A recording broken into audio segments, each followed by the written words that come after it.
Minusni utrinski temperaturi donesao bronhiti i pnevmoniji, najmnogo bolni ima deca i to onije koji не се постари од 3 години. Нашите деца кои се хоспитализираат на оделението се дечиња со покачена температура, со пролонгирана, односно продолжена кашлица, деца со знаци за обструктивен бронхит или пак бронхопневмонија.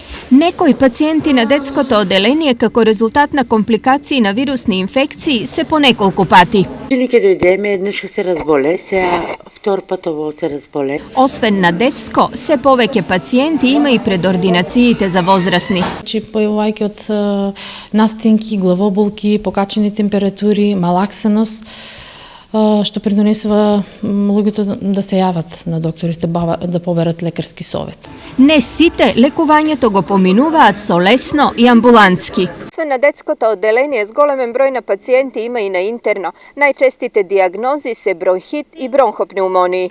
Вирусите се шират брзо, па пациенти од едно семејство има се повеќе. Во овој последен период, во последнава недела, евидентно е покачување на бројот на дечињата заболени од една иста фамилија, значи со повеќе членови од фамилијата да се јавуваат исти симптоми.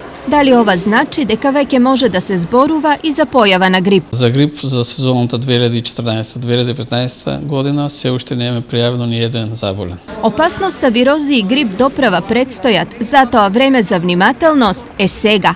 Витамини, чаеви, зеленчук и овошје можат да помогнат многу.